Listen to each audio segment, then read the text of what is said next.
SpongeX here, with more custom stages from Super Smash Bros. Ultimate. Now throughout this video, none of my created stages will appear, so all these stages were found on the stage community made by other gamers of Super Smash Bros. Ultimate. So for now we have the theater battle arena from Paper Mario the Thousand Year Door. I still can't believe they've never made a stage based off of this in Super Smash Bros. Ever since Paper Mario came out, I've always wanted to see a Smash Bros. Game where you had like the stage based off of the actual stage you fought in the Paper Mario games, and especially after the Thousand Year Door, with all the touches they added, like an actual audience that like cheers you on or gets affected by like the battle conditions. I thought that was a really funny addition, and so it's bad enough we never got Paper Mario as a playable character, but we never even got a real worthwhile Paper Mario stage. I mean, yes, the 3DS version did introduce a Paper Mario stage in the form of kind of like that Paper Mario medley level where it had like little tributes to both Sticker Star, Thousand Year Door, and the original Paper Mario. But other than that, I thought the level was kind of underwhelming.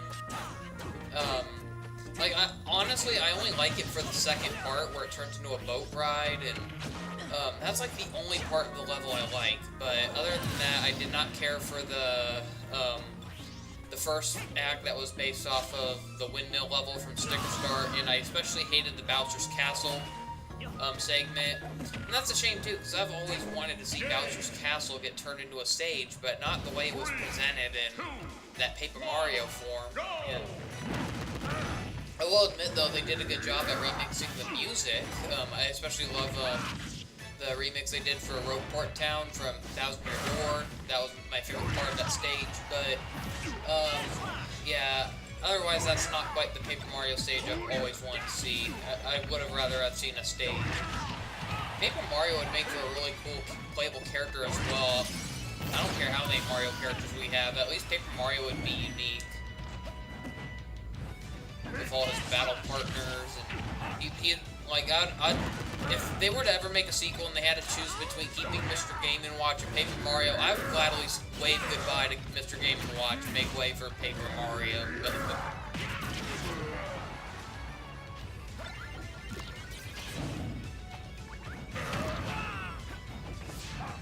So here we have a Captain Falcon stage. I have no idea what he's holding in his hand. It looks like some kind of orange juice bottle? I am not sure, but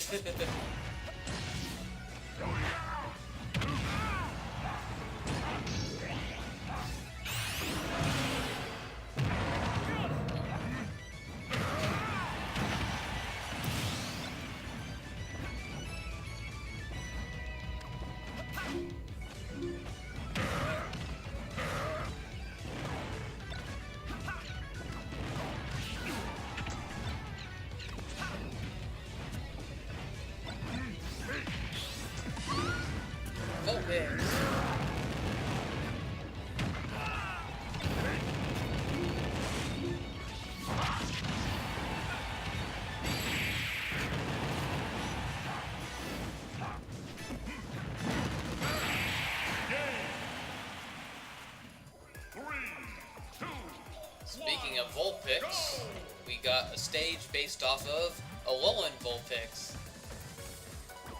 My god, this is an adorable stage.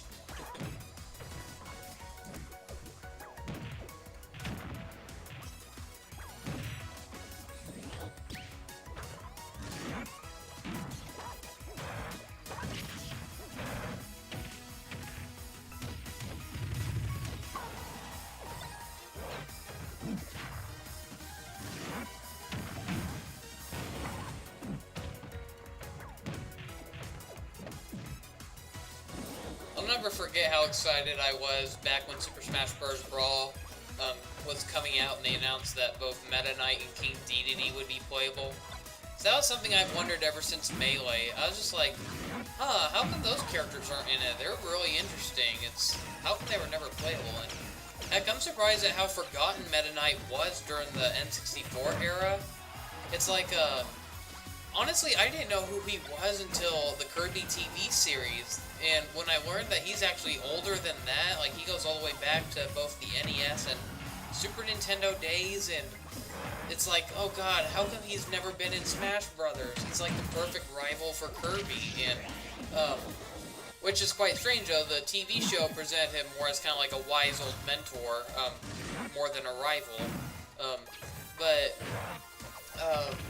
King Dedede, though, it's like, you know, I was introduced to him in Kirby 64, and so I never even would have guessed he was supposed to be Kirby's arch enemy at the time, and, but, you know, I love the Kirby video games, and I love the TV show, so it doesn't matter, like, what carnation they're from. I love both the TV show and even the video game carnations of King Dedede and Meta Knight, and it's funny how in the video games, King Dedede is less evil, he's just more misguided. In the TV show, he was flat out evil.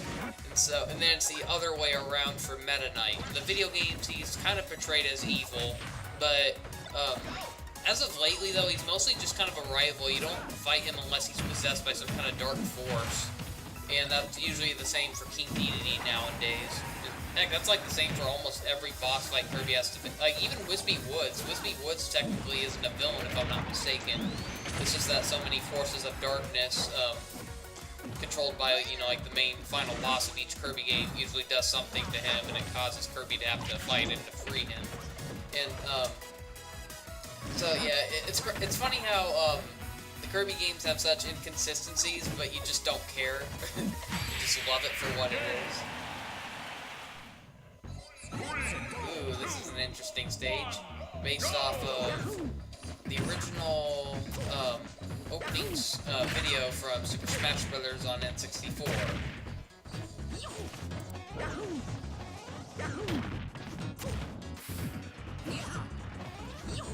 I really miss those grand opening cinematics that the Super Smash Bros. Games used to have. It wasn't until Brawl where the opening cutscenes were just gone, and instead they were replaced with just a gameplay, or like little clips from either cutscenes or promotional material. And it just wasn't the same as like that grand opening in Melee, where all those scenes you saw were never seen before. It just felt like ultimate celebration of Nintendo. I personally never really cared for the opening, the Super Smash Bros. Brawl, and I especially hated the one on the Wii U version. Heck, the 3DS version was too lazy to even have an opening sequence. So, I was actually surprised to say that I kind of enjoyed the one for Ultimate, though. I mean, it was still disappointing that we didn't get a proper opening cutscene, but I'll admit, though, the gameplay footage fit really nice with, you know, the theme song for World of Light, and so it didn't bother me as much, and if, you know, it did its job at getting me excited for this huge collaboration of all these video game icons. Much better than Brawl or the Wii U version did, that's for sure.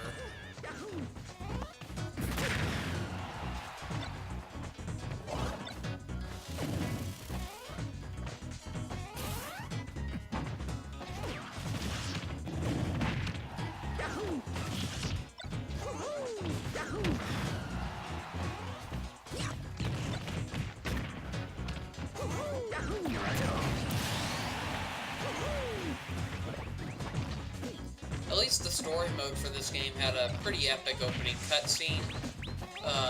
But that's the thing, though. It was so good that it gave everyone's hopes up. It made everyone hope that there were going to be more cutscenes like that.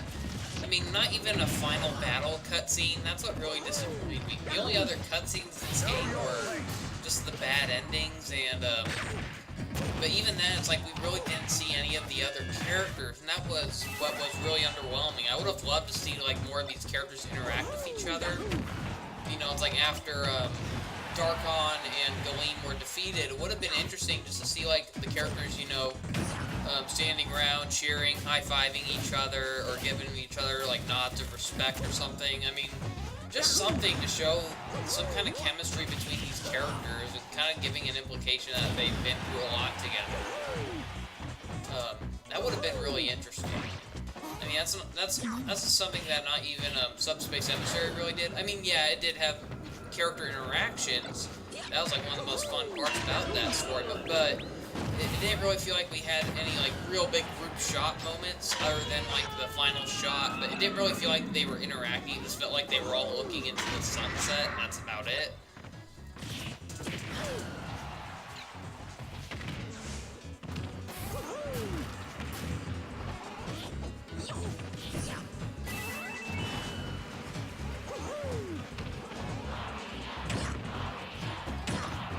I still really wish Super Smash Bros. Ultimate included trophies. I missed the heck out of those. Honestly, it felt like collecting all the spirits was somehow a quicker process than collecting all the trophies, and they're just not fun to look at. It's like I've max leveled all of my spirits already, and I don't know what to. You know, it's just like I wish there was something to encourage me to keep playing this game aside from just going through versus mode and hoping that I get some funny screenshots or video footage. I really want to feel like I can still unlock a lot of stuff that I can look over again, and that's the one reason I really miss the trophies. Heck, I think it would be amazing if we got an update that somehow allows us to take like our max leveled spirits and have to level them up even further, or well, not necessarily that, but just have it where we can somehow turn them into trophies. That would be a really cool idea. I miss, like, being able to collect the trophies, rotate them around, and read the descriptions, find out, like, their history, you know, like, what game are these characters or objects from, and what were their purpose. I mean, I really missed that, and I mean, it just felt so nostalgic to go through all of that, and I didn't really care for the descriptions in the 3DS and Wii U version, though. I hated how they took a less serious approach and started being more silly. They were adding a lot of meme references to some of the descriptions, or just really cringy jokes, and I really didn't like that approach. I liked it better when they treated it more respectfully.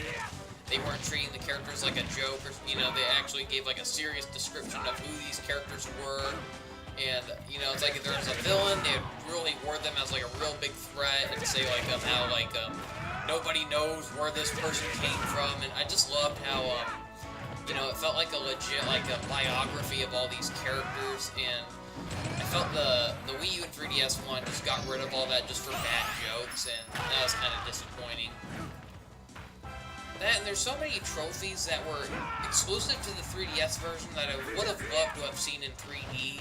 Especially a lot of the Sonic the Hedgehog trophies. I mean, they had like trophies of the Chaotix, Metal Sonic, and none of those were available on Switch, well, Wii U, I mean, unfortunately, and that was kind of a bummer, and I kept like crossing my fingers, like hoping that the Wii U would eventually get like some kind of update where you could trade content between the Wii U and 3DS version.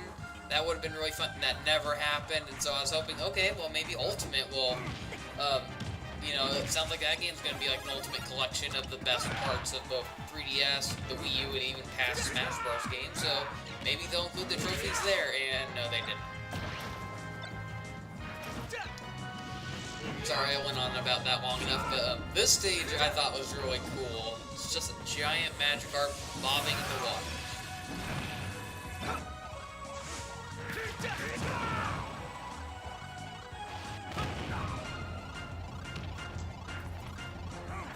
Yeah, I'm glad people are still getting pretty creative with the stage creator. I mean, every day I check on it every once in a while, and I at least find a new stage each day, so... You do gotta dig through a lot of trash, though. I mean, there's a lot of really uninspired and kind of poorly made stages here and there. I like the ones that really catch your attention, catch you off guard, and... I mean, I'll even admit, a lot of these stages make me jealous. It's like, dang, I wish I could make the stages this well. So here we have a Metroid. This was kind of a creative stage. It looks like you're fighting inside of the Metroid. Kind of a disturbing concept if you think about it.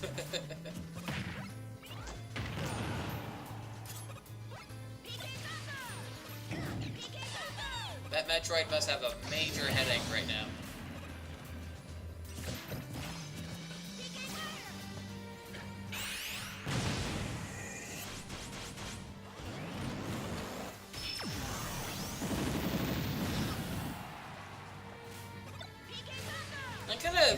part of me is kind of disappointed with a little bit of the final smashes in this game. I don't really like how restricted the camera is when they. I liked how in both Brawl in the Wii U and 3DS version, how you could actually pause the game during final smashes and rotate the camera a bit for really cool effects, and you can't do that anymore, and that's really disappointing.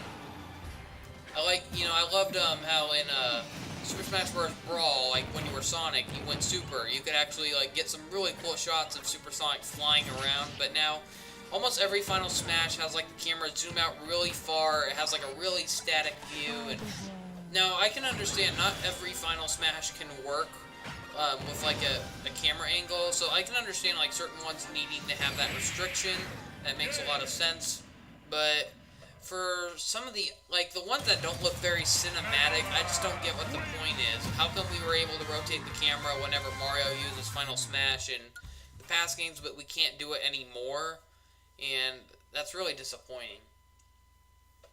I also hate how cut off a lot of the stages get when characters are too close to the edge.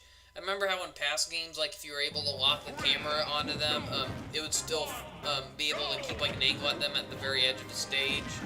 But nowadays, it's like the camera automatically goes into like a fixed angle until everyone's back, where they're supposed to be, and that's just not very fun when you're trying to make cutscenes or record videos. It gets really distracting.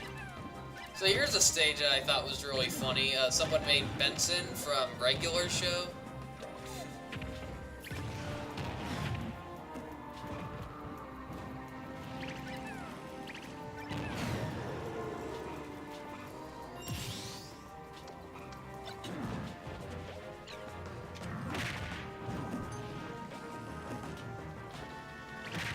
I'm surprised we haven't heard from Pikmin 4 yet. I remember Pikmin 4, that was announced back, that was originally announced even when the Wii U was still a thing, and it was, then implied that it would be moved over to Switch, and we still haven't heard a thing from it. I'm surprised. I didn't think it would take them that long. But hopefully that means it'll be worth the wait then, if they're being that secret about it.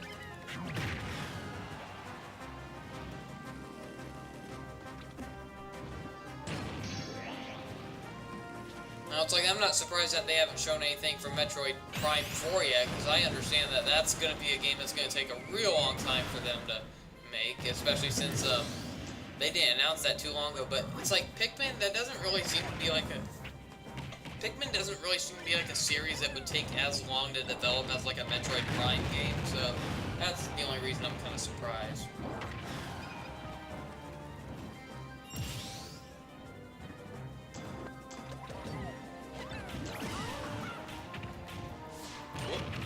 Killed a Pokemon. That was a lucky win. 2, 1. Let's see. If I recall, this is DM Cat. I think so. Can't tell because the camera's so zoomed in.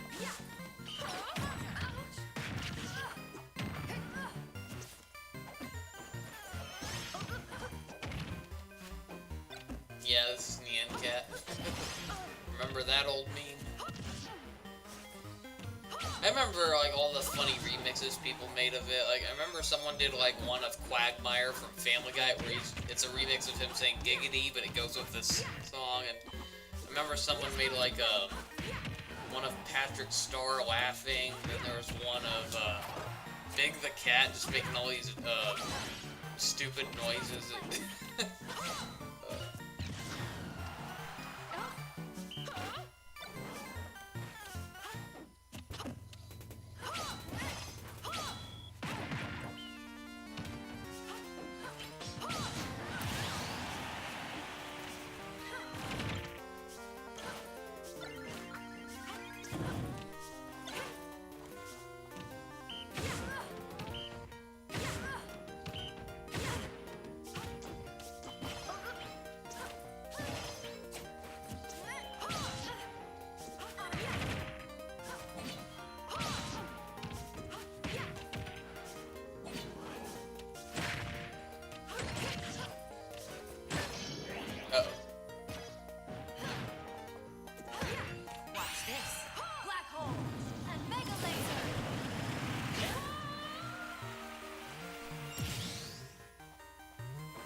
I don't care what anyone says. A lot of people say that, you know, playing with items isn't really a good way to play Super Smash Bros. I disagree. It makes things more unpredictable.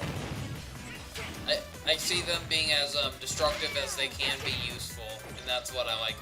Honestly, I get bored of matches where you just have to rely on the characters just using their basic moves, because then it goes on forever. I like how items really help raise the stakes. I only think the items get really annoying during certain, spirit battles and stuff like that, where the enemies are basically attracted to, like, these items like that. That's where it gets kind of unfair. This is speaking of strange, unfair. So Yoshi somehow got clipped through this Waluigi stage, and it will take me quite a while before I can get him out of it. I was surprised I was actually able to get him out eventually, but somehow stuck in the chin.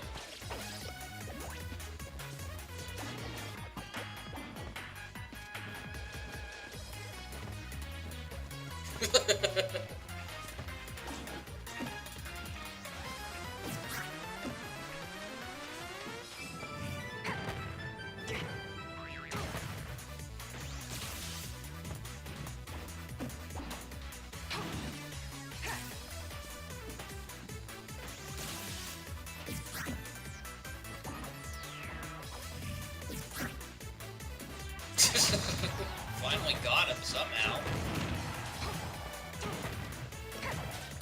My god, that was weird.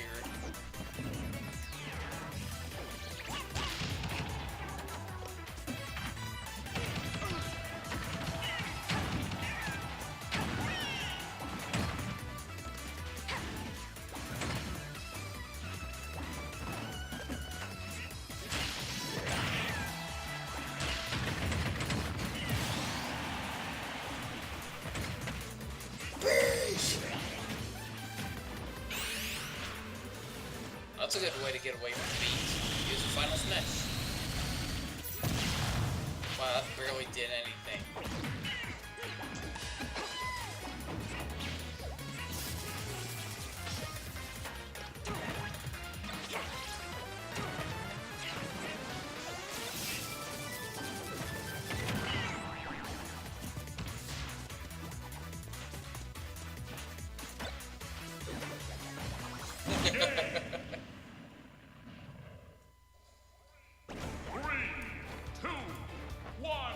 Now this stage is a cruel reminder of a very underrated console. And no, it's not the Wii, it's the Wii U. That console died too soon. Although I really do like the Switch, a part of me really misses the Wii U. I mean, I honestly loved playing with the Wii U gamepad much more than the Switch in handheld mode. Now, the Switch in handheld mode is definitely more convenient for travel, but the gamepad definitely had better battery life. I thought the touchscreen was much more convenient because it worked with a stylus instead of requiring to use your fingers, and I thought the two-screen play concept was actually really fun. Yes, there were some games where it poorly utilized it, like Star Fox Zero. They made things way too complicated with that game. But for other games where, you know, the touchscreen was just used for, like, your inventory screen or a little mini-map, I thought those were very useful, and thanks to the Switch not having it doesn't have a way to play both TV and handheld mode at the same time, and so we lost a lot of the magic that made the Wii U special, and Wii U definitely had better motion controls, not only just in the form of the gamepad, but because it was compatible with Wii remotes, and Nintendo Joy-Cons are terrible. They have terrible motion tracking technology. I've honestly not played a single game where the motion felt right. I've played plenty of Wii games where the controls felt just fine. It's like the worst you had to deal with was getting used to them, but once you got used to them, they're really good. But with Switch, there's no getting used to them. No matter what, they're gonna constantly be uncalibrated. Like, I thought playing Splatoon 1 on the Wii U was so much better than how it plays on Switch. It is terrible on Switch with its really wonky motion controls. I cannot have a steady aim anymore. And, you know, I really wish the Switch could somehow get an update that allows it to connect with the Wii remotes, and even the Wii U gamepad, but I don't see that happening anytime soon, because even if they were able to somehow add Wii remote support, that means that they'd have to create some kind of accessory that allows you to have like a sensor bar that connects to your TV, which connects to your Switch, and the Switch just has very limited amounts of USB ports for its dock. I mean, I've already got both of them used up, one for my, basically just for like external controllers, and so the Switch unfortunately is not a console that's very well designed for like gimmick accessories. And that's one thing I kind of miss about some of the earlier experimental days of video games. Remember how fun it was when like a new game was announced and they had like these really cool gimmicks? N64 and GameCube were full of those, and it was so interesting how a lot of those gimmicks were actually part of the controller. I mean, the N64, we had the transfer pack, and there's really no need for anything like that anymore, since, you know, we have like handheld consoles that can connect with home consoles, but even then, that's going to be obsolete soon, since the Switch is bound to take over the 3DS's life eventually. But you had like remember GameCube, it had the Game Boy player that allowed you to play Game Boy games on the big screen. That was fun. And well, that's all I have to say for now. Thank you for watching. See you next time. Goodbye.